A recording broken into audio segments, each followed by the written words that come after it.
Olá, boa tarde. Sexta-feira da Paixão. Na maior parte do país, as igrejas não poderão abrir as portas para os fiéis pelo segundo ano consecutivo. A situação se deve ao distanciamento social necessário pelo agravamento da pandemia. Como conciliar os direitos fundamentais à saúde e à liberdade de culto em tempo de pandemia é o destaque do Jornal da Justiça de hoje. E você vai ver também. No Dia Mundial da Conscientização do Autismo, os direitos de quem convive com a doença. A Política Nacional de Proteção dos Direitos da Pessoa com Transtorno de Espectro Autista é de 2012 e considera o autista pessoa com deficiência que tem direitos. Estudantes de letras e direito se unem para criar o maior dicionário jurídico online do mundo e multilingüe. E ainda, na reportagem especial sobre os 130 anos do Supremo Tribunal Federal na era da República, a história da primeira mulher a se tornar presidente da mais alta corte do país, a ministra Ellen Grace.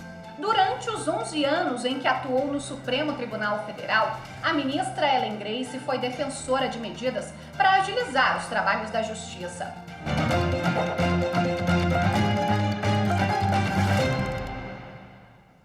Hoje é comemorado o Dia Mundial da Conscientização do Autismo, que é um transtorno comportamental. A data foi escolhida pela Organização das Nações Unidas em 2008 para chamar a atenção para a importância de conhecer e tratar o transtorno que atinge mais de 70 milhões de pessoas no mundo. Puxa aí, puxa. Levanta a perna. Quem vê o Caio assim, praticando o esporte, não imagina que ele tem transtorno do espectro autista. A deficiência foi descoberta logo cedo e a busca por ajuda também. Quando Caio tinha 2 anos de idade, a mãe suspeitou que alguma coisa não ocorria dentro do esperado para o desenvolvimento do filho. Aí você começa a ver outras crianças da mesma idade que já falam, né? Falam mais, já constroem até frases com 3 palavrinhas, 2, pedem as coisas, e ele não fazia isso. As pessoas diagnosticadas com o transtorno do espectro autista não possuem características físicas. É um transtorno comportamental acompanhado de um conjunto de características que podem ser verbais ou não verbais, emocionais, cognitivas, motoras ou sensoriais. O transtorno provoca comprometimentos do desenvolvimento, que podem ser amenizados com terapias multidisciplinares que, se iniciadas logo, oferecem independência ao autista. A intervenção precoce, ela se torna necessária nesse momento, pois está acontecendo um fenômeno chamado de neuroplasticidade, que são ligações neurais. Por isso, se torna mais fácil nessa fase o ensino-aprendizado de novas habilidades. Desde que recebeu o diagnóstico de transtorno do espectro autista, Caio passou a ter uma rotina intensa de estímulos. Ele não fala muito, é autista não verbal e precisa de ajuda para algumas tarefas em casa. Mas para Fernanda, a maior dificuldade está fora de casa. Eu acho que o desafio maior realmente é com a sociedade. Algumas pessoas, por falta de conhecimento, também, né, outras por preconceito que existe, elas apontam, afastam seus filhos. A Política Nacional de Proteção dos Direitos da Pessoa com Transtorno de Espectro Autista é de 2012 e considera o autista pessoa com deficiência que tem direitos. Ela prevê, entre outros, o acesso à educação e ao ensino profissionalizante, à moradia, ao mercado de trabalho e à previdência social. E para que serve você ser considerado uma pessoa com deficiência? Por exemplo, para ter direito a um benefício assistencial de prestação continuada. Ele vai ter, por exemplo, direito a passe livre. Pode vir a ter direito, por exemplo, numa vaga reservada em concurso público. A lei também prevê que é dever do Estado garantir informação pública relativa ao transtorno e que a pessoa autista não será submetida a tratamento desumano ou degradante, não será privada de sua liberdade ou convívio familiar e nem sofrerá discriminação em razão da deficiência. O Caio me ensinou muitas coisas. Eles ensinam para a gente que as coisas simples que importam, as coisas simples que são interessantes. Estudantes de letra e direito se unem para criar o maior dicionário jurídico online do mundo e multilingüe. A Universidade de Brasília foi escolhida para auxiliar na tradução dos termos. Tudo começou quando Bruno foi trabalhar na Procuradoria-Geral da República como tradutor e assessor jurídico. Apesar de existir vários dicionários jurídicos, ele sentiu falta de um mais completo, ligado ao direito brasileiro. Foi aí que teve a ideia de oferecer a uma empresa sueca, que é uma das líderes no mercado global de tradução, a colaboração para um projeto de tradução jurídica brasileira. Percebia que existia uma demanda muito grande pela tradução de alguns termos que não existiam, né, no direito comparado. Eu tinha que traduzir pedidos de cooperação jurídica internacional da Procuradoria-Geral da República e alguns termos do direito brasileiro não existiam no direito americano, vamos supor, e do direito americano no direito brasileiro. Vários termos de outros países não existiam no nosso e havia essa necessidade na tradução dos pedidos de cooperação internacional. A empresa Translegal, que oferece dicionários online feitos com a colaboração de faculdades de vários países, aceitou. E a Universidade de Brasília, que tem curso de Direito e de Letras Tradução em Inglês reconhecidos nacionalmente, foi escolhida para fazer o trabalho. Acordo fechado, 40 estudantes de forma online fazem a tradução, que é supervisionada pelos professores da universidade. Em um ano de projeto, já foram traduzidos 7.000 termos jurídicos brasileiros. É desafiador a gente expressar, primeiro, em outra língua, que não é a nossa língua nativa, conceitos jurídicos nossos, e segundo, assim, de uma forma que seja compreensível para pessoas de diferentes partes do mundo. Porque o dicionário jurídico do Translegal está em inglês, mas ele não é de um país em específico, então não basta você verter para a cultura daquele país, você tem que transformar aquela informação jurídica, que já é uma coisa assim que tem uma complexidade, muito jargão, numa coisa tangível e compreensível para qualquer pessoa que esteja lendo em inglês aquele conceito. Com o projeto, todo mundo sai ganhando. Juristas, advogados e pesquisadores têm acesso a uma tradução jurídica brasileira de qualidade. E a UNB tem acesso gratuito e vitalício ao material didático de cursos jurídicos online da empresa Translegal. E os estudantes recebem formação em terminologia jurídica comparativa internacional e são certificados como autores do Dicionário Jurídico Multilingüe, emitido pela Universidade de Cambridge. E eu acredito que dominar outras línguas mostra-se como uma ferramenta fundamental ao desenvolvimento de inúmeras atividades, tanto acadêmicas quanto profissionais, no nosso mundo que é cada vez mais globalizado. E justamente por isso, a possibilidade de desenvolver habilidades relacionadas ao inglês jurídico foi o que mais me fez ter interesse pelo projeto. Veja a seguir, pelo segundo ano consecutivo, igrejas católicas realizam missas online na Sexta-feira da Paixão.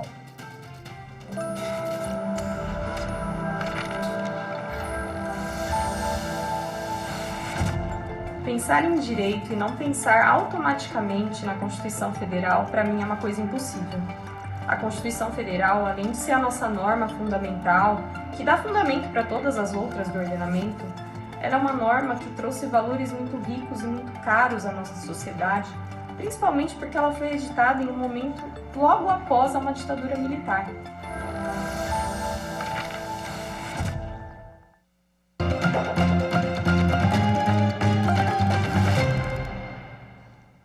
Neste feriado da Semana Santa, fiéis da Igreja Católica enfrentam pelo segundo ano consecutivo a mudança de rotina nas celebrações religiosas. Por causa da pandemia da Covid-19, não serão realizadas missas presenciais ou procissões. A Semana Santa será atípica para católicos do mundo inteiro. Nem de longe vai lembrar as multidões no Vaticano, da Catedral Metropolitana de Brasília, da Basílica de Aparecida do Norte, o maior templo religioso do Brasil e o segundo do mundo, das igrejas históricas de Ouro Preto ou a mundialmente conhecida Igrejinha de São Francisco de Assis, na Pampulha, em Belo Horizonte, marco histórico da arquitetura brasileira projetada por Oscar Niemeyer. Com o avanço da pandemia do coronavírus, a Via Crucis da Praça de São Pedro ficará vazia, como no ano passado. A imagem praticamente solitária do pontífice vai significar uma chama de esperança para dias melhores. As cerimônias terão presença limitada de fiéis. Pelo Brasil, milhões de pessoas vão acompanhar as missas de casa. Estão previstas transmissões ao vivo, pela TV ou redes sociais. O que nós estamos fazendo é o quê? Investir nas questões das redes sociais. Então nós vamos ter momentos de adoração que serão transmitidos, momentos de a recitação do terço, né? As próprias celebrações serão todas elas transmitidas para que as pessoas possam, em casa, participarem. Das 12.200 paróquias do Brasil, quase 1.700 estão em Minas Gerais. A tradição religiosa mineira, com maioria da população católica, costumava atrair turistas de todo o mundo. Mas as demonstrações de fé e devoção do Domingo de Ramos, que marca a entrada de Jesus em Jerusalém e termina no Domingo de Páscoa com a ressurreição, não saem de cena. Em Belo Horizonte, individualmente, fora da missa, as orações podem ser feitas na igreja. Então, nesse tempo de pandemia, as nossas igrejas, elas estão com as portas abertas, mas sem missas presencial.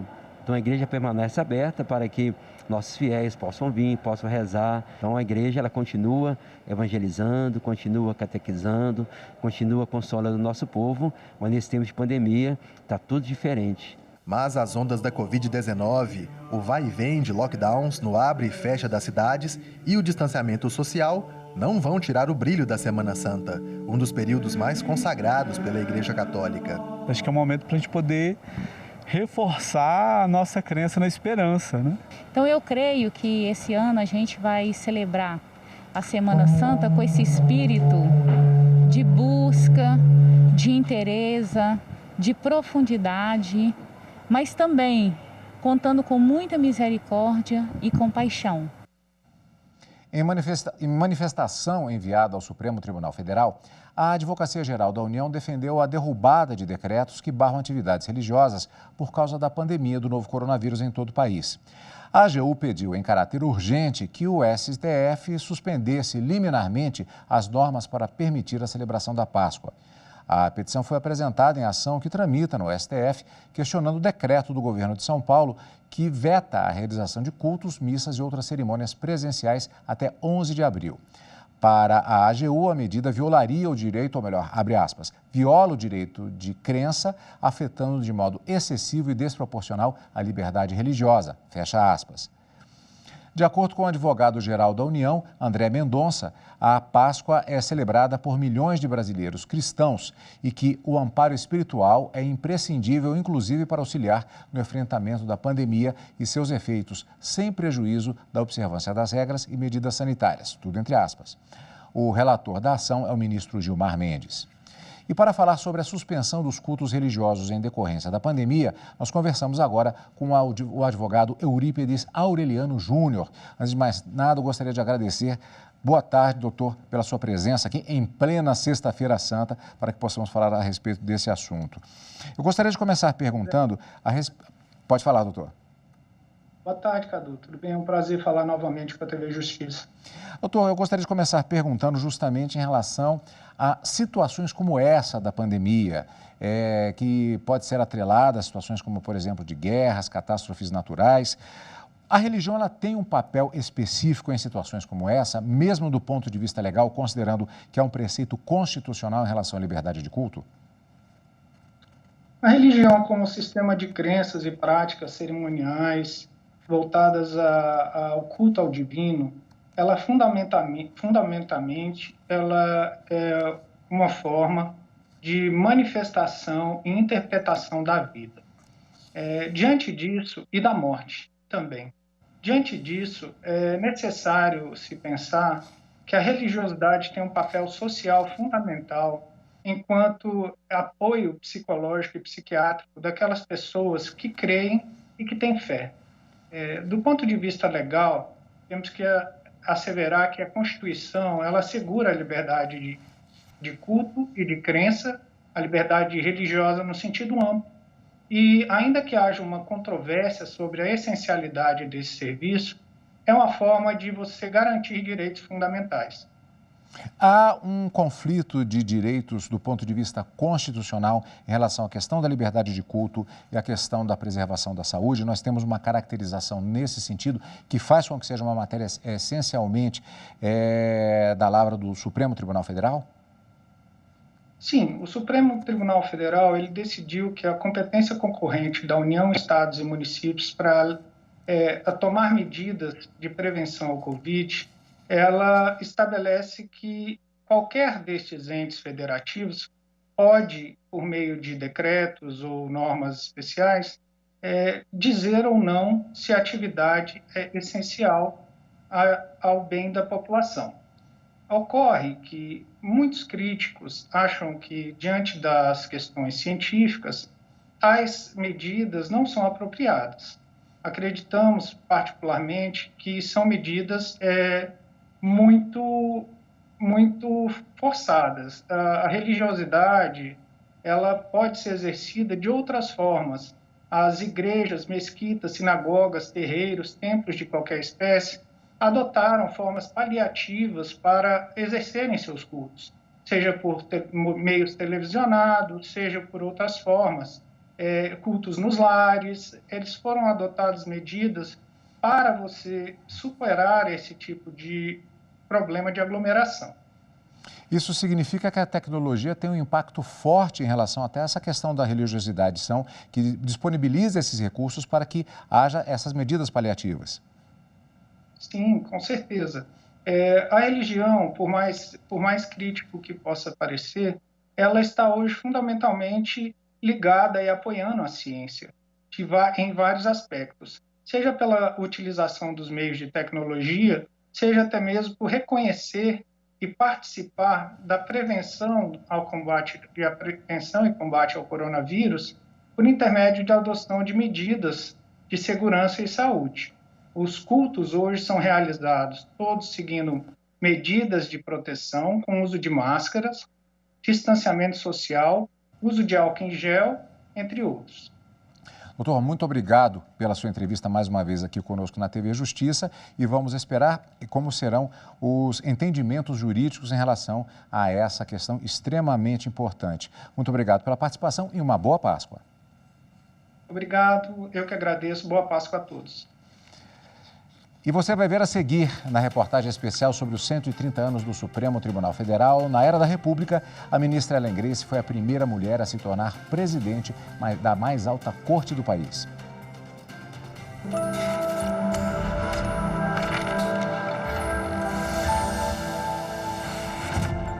A importância da Constituição Federal brasileira é que, além do fato de ela ser a lei maior do país, discutida e aprovada pelo Congresso Nacional, ela trata da organização política, social e administrativa do Estado brasileiro, a divisão e competência dos poderes, executivo, legislativo e judiciário. Ela estabelece ainda os direitos e garantias fundamentais dos cidadãos.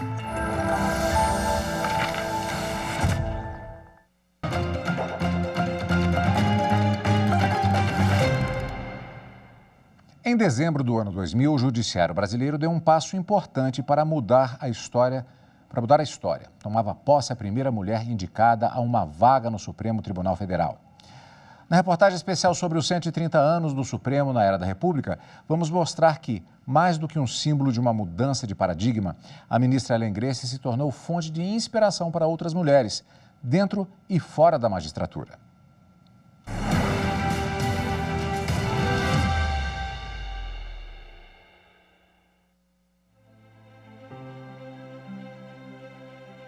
E 152 homens ocuparam cadeiras no Supremo Tribunal Federal até que a primeira mulher fosse nomeada ministra da mais alta corte judiciária do país, Ellen Grace.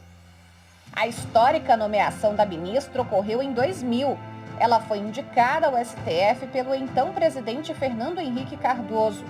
A chegada de uma mulher ao topo da carreira jurídica foi vista como um marco do reconhecimento da competência das mulheres brasileiras. Inaugurou, de modo positivo, na história judiciária do Brasil, uma clara e irreversível transição para um modelo social que repudia a discriminação de gênero, ao mesmo tempo em que consagra a prática afirmativa e republicana da igualdade. Representa uma quebra de paradigma, realmente, um rompimento simbólico de um espaço que sempre foi ocupado pelos homens. Quando uma mulher ingressa numa corte como o Supremo Tribunal Federal, que tem esse papel constitucional de magnitude imensa, significa justamente uma possibilidade de abertura para outras formas de visão de mundo. Ellen Grace conta que se sentiu bem acolhida entre os novos colegas.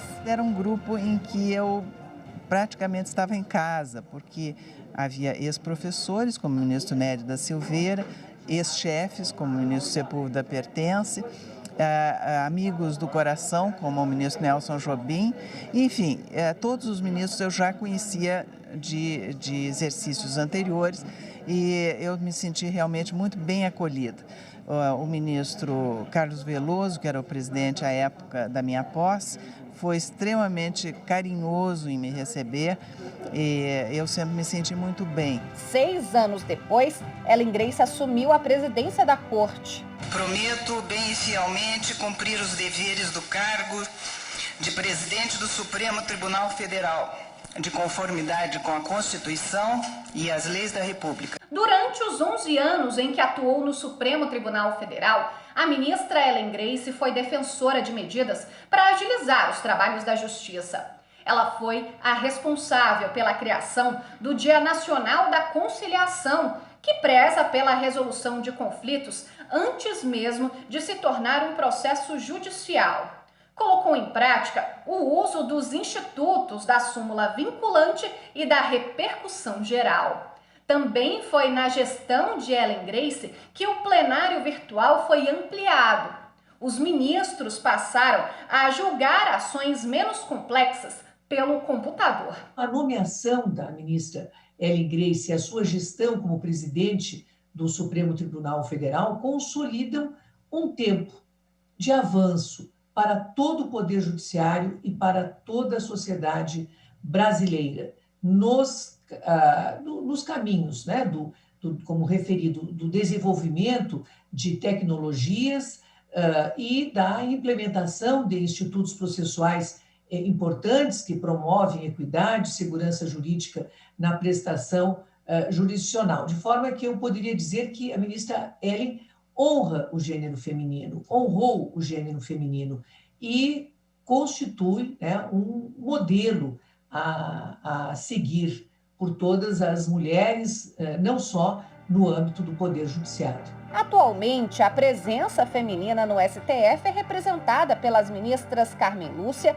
que já assumiu a presidência da Corte, e pela ministra Rosa Weber, que vai comandar o Supremo no biênio 2022-2024. Um legado pela igualdade. Ellen Grace se aposentou em 2011. Uma mulher que tinha decisões muito firmes e não só na pauta feminina, o que é importante também. Eu acho que isso é inexorável e ainda é refletido em todos os graus da justiça brasileira. Isso motiva, isso inspira lá a ponta, né, de que nós temos condição de chegar. Eu mesma fui muito inspirada sempre pela ministra Ellen Grace. Hoje, Ellen Grace comanda o Comitê de Ética do IRB Brasil.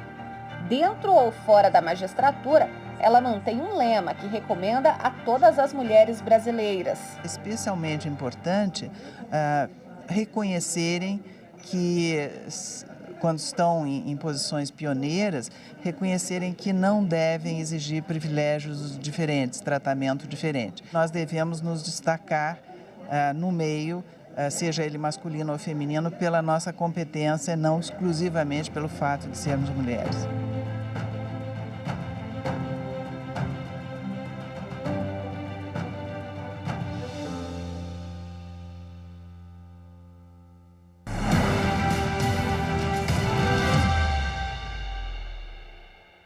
O Jornal da Justiça fica por aqui. Obrigado pela companhia, um excelente feriado e uma excelente Páscoa. Tchau.